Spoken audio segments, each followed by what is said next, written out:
Assalamualaikum warahmatullahi wabarakatuh. Perkenalkan, nama saya Nazifa Lela Gayatri, NIM 21010221101116. Di sini saya akan menerangkan Indonesia terhadap kolonialisme dan imperialisme. Yang pertama, topik yang dibahas yang pertama, pengertian. Apa pengertian kolonialisme serta imperialisme?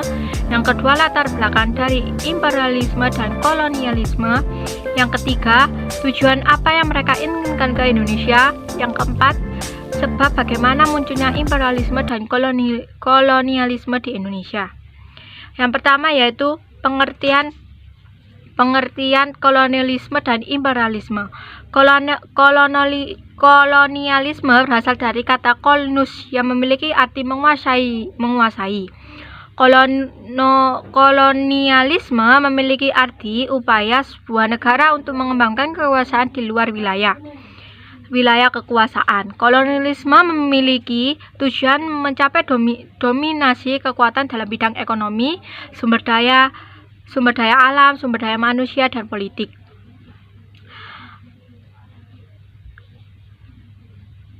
Wilayah koloni biasanya merupakan wilayah yang memiliki kekayaan bahan mentah yang dibutuhkan oleh negara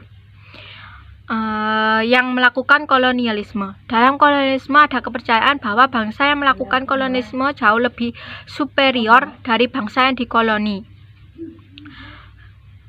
Sementara imperialisme berasal dari kata imperium dalam bahasa Latin yang berarti kekuasaan tertinggi, kedaulatan, atau sekedar kekuasaan. Imperialisme merupakan kebijakan atau ideologi untuk memperluas kekuasaan atas negara lain dan penduduk asli negara tersebut dengan tujuan memperluas politik, ekonomi, kekuasaan, kontrol, dan seringkali dilakukan dengan menggunakan kekuatan militer. Perbedaan kolonialisme dan imperialisme terletak pada tujuannya. Kolonialisme berfokus pada penguasaan suatu wilayah dengan sumber daya alam tertentu dibawa ke negeri asal penjajah. Sementara imperialisme berfokus dalam penguasaan politik dan pemerintah negara yang lain untuk memiliki pengaruh terhadap negara tersebut. Kemudian topik yang kedua yaitu latar belakang. Latar belakang kolonialisme dan imperialisme di Indonesia. Kolonialisme dan imperialisme sudah dilakukan oleh bangsa Eropa sejak abad ke-15 di seluruh dunia sampai akhirnya masuk ke Nusantara, yaitu Indonesia. Pada saat itu latar belakang bangsa Eropa masuk ke wilayah Nusantara disebabkan oleh beberapa hal, seperti jatuhnya Konstantinopel di kawasan Laut Tengah di tengah kekuasaan Turki Utsmani pada tahun 1453. Merosotnya ekonomi dan perdagangan bangsa Eropa serta terjadinya revolusi industri. Perlu diketahui kolonialisme dan imperialisme modern munculnya setelah terjadinya revolusi industri karena bertujuan untuk mengembangkan perekonomian bangsa Eropa. Revolusi industri membuat bangsa Eropa menciptakan kapal laut yang digunakan untuk menjelajahi samudra demi mencari sebuah daya di belahan dunia.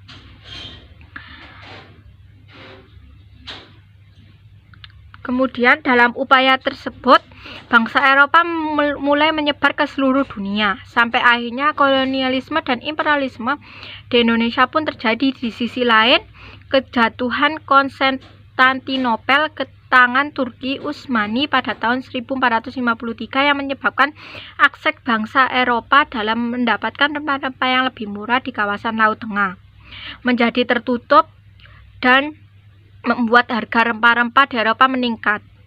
Bangsa Eropa kemudian terdorong untuk mencari dan menemukan wilayah penghasil rempah-rempah ke dunia baru yang ada di timur Eropa. Lama-kelamaan, mereka pun semakin berambis menguasai berbagai negara untuk keuntungan ekonomi dan kejayaan politik, terutama pada wilayah seperti di Indonesia yang merupakan penghasil rempah-rempah seperti lada, cengkeh, pala, dan lain sebagainya. Rempah-rempah yang dihasilkan di Indonesia mendorong mereka untuk melakukan kolonialisme dan imperialisme, karena rempah-rempah pada masa itu menjadi komoditas yang sangat laris di Eropa. Bangsa Eropa kemudian menyebut Nusantara sebagai Hindia.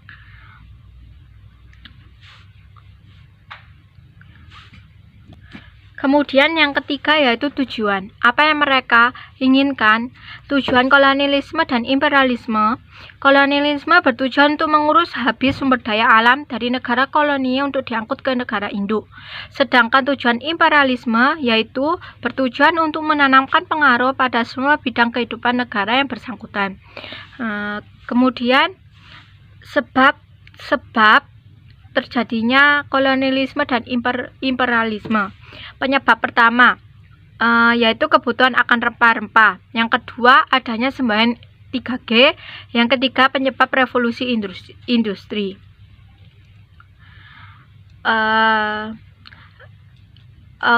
Yang dimaksud dengan kebutuhan akan rempah-rempah yaitu bangsa Eropa membutuhkan rempah-rempah sebagai pengawet bahan makanan pada musim dingin. Selain itu juga dimanfaatkan untuk memberikan citra rasa khas pada makanan pada masa kuno. Rempah-rempah menjadi salah satu komoditas paling mahal karena mengalami proses distribusi yang panjang. Kemudian yang dimaksud dengan semboyan 3G merupakan semboyan mendorong bangsa melakukan penjelajahan samudra. Semboyan tersebut terdiri dari Growth artinya kekenyangan, sedangkan Gloria artinya kejayaan, dan Gospel artinya penyebar agama Kristen. Pada perkembangan semboyan 3G mendorong paham merkantilisme di Eropa, yaitu paham mengapa kejayaan negara diukur dengan banyaknya emas dan dimiliki sebagai hasil keuntungan perdagangan. Hal itulah yang menyebabkan bangsa Eropa melakukan penjelajahan samudra untuk mencari kekayaan dan kejayaan serta menyebarkan agama yang dianggap sebagai tugas yang mulia.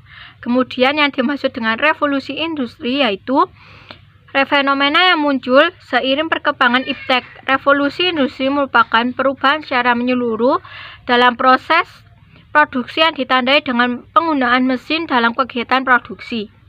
Fenomena tersebut terjadi di Inggris pada pertengahan abad ke-58.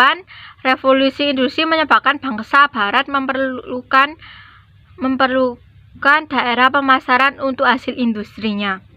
Sebagai besar bahan baku dan daerah pemasaran tersebut dapat diperoleh dengan harga murah di luar Eropa. Oleh karena itu, bangsa-bangsa Eropa melakukan penjajahan samudra guna menemukan daerah bentuk kepentingannya. Sekian dari saya. Bila ada salah kata, saya mohon maaf yang sebesar-besarnya. Wassalamualaikum warahmatullahi wabarakatuh.